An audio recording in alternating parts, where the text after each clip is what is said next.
কাশ্মীর সিরিজের আরও একটা নতুন ভিডিওতে আপনাদের সকলকে স্বাগত। আজকে দেখাবো রাতের শ্রীনগর। রাতের ডাল লেক আলোর রোশনায় পুরো ঝলমল করে। এই যে আলোগুলো দেখছেন প্রত্যেকটাই হাউসবোটের আলো। এর অপোজিটেই বসে অনেক দোকান। সমস্ত দামি কোম্পানি থেকে শুরু করে ফুটেতেও অনেক জিনিস পাওয়া যায়। কাশ্মীরি জিনিস থেকে শুরু করে নিত্য প্রয়োজনীয় জিনিস, কাঠের জিনিস আপনারা চাইলে এখান থেকে কেনাকাটা করতেই পারেন। কাশ্মীরে কেনাকাটা করার জন্য কিন্তু লাল চক মার্কেট বিখ্যাত। লাল চকে নাকি সবচেয়ে সস্তায় পাওয়া যায়। তবে আপনারা যদি এই ডাল লেকের অপোজিটের মার্কেট থেকে কেনেন, একটু বার্গেনিং করে নিলে কিন্তু বেশ রিজনেবল প্রাইসে ভালো জিনিস পেতেই পারেন। আমরা এখান থেকেই কেনাকাটা করেছি। কেনাকাটা শেষ করে আমরা এগোলাম আজকের রাতের ডিনার করার জন্য। না, এই রেস্টুরেন্টটায় যাইনি, এটা তো সোনালি হোটেল। আপনাদের দেখিয়েছিলাম লাঞ্চটা আমরা এখান থেকেই সেরেছিলাম।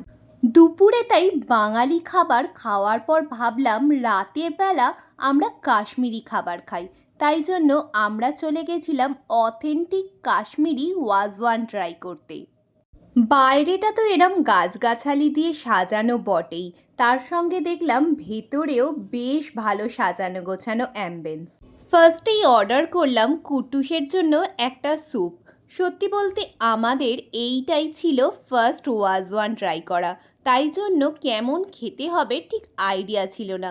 কিন্তু প্রত্যেকটা খাবারই এক সে বাড়কার এক।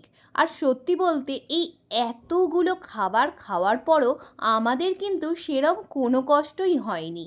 এই পুরো প্লেটটা হচ্ছে ওয়াজওয়ান প্ল্যাটার, যেখানে সমস্ত আইটেম থাকে ওয়াজওয়ানের। আপনারা চাইলে এক একটা আইটেম যেমন রোগান জোশ, মুস্তাবা এরম যে কোনো একটা আইটেমও অর্ডার করতে পারেন। তবে আমাদের যেহেতু পুরো ওয়াজওয়ানের টেস্ট জানার ছিল, তাই জন্য আমরা পুরো প্ল্যাটারটাই অর্ডার করেছিলাম।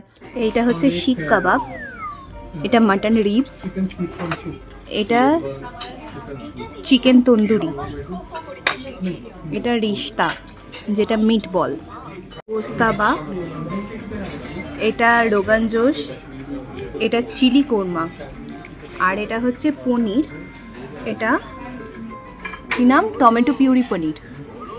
আমাদের সত্যি বলতে প্রতিটা আইটেমই অসাধারণ লেগেছে। অনেকের এই মুস্তাবাটা ভালো লাগে না, একটু টক ঝাল মিষ্টি বলে। আমার কিন্তু বেশ ভালোই লেগেছে, যেহেতু আমি খাবারের টক জিনিসটা পছন্দ করি। সব শেষে এই হলো আমাদের বিল। খাবার শেষে আমরা আবারও গেলাম একটুখানি শপিং করে তারপর হোটেলে ফেরার জন্য। তারপর শুরু হলো তুমুল বৃষ্টি, তাই জন্য আর বেশিক্ষণ ঘোরা যায়নি। তো তোমাদের আজকের ব্লগ কেমন লাগলো অবশ্যই জানিও। ভালো লাগলে লাইক করো, শেয়ার করো, কমেন্ট করো, আর আমার চ্যানেলটা সাবস্ক্রাইব করতে ভুলো না। এর পরের পার্টে নিয়ে আসছি সোনমার্গের ভিডিও। ততক্ষণ সাথে থেকো আর খুব ভালো থেকো।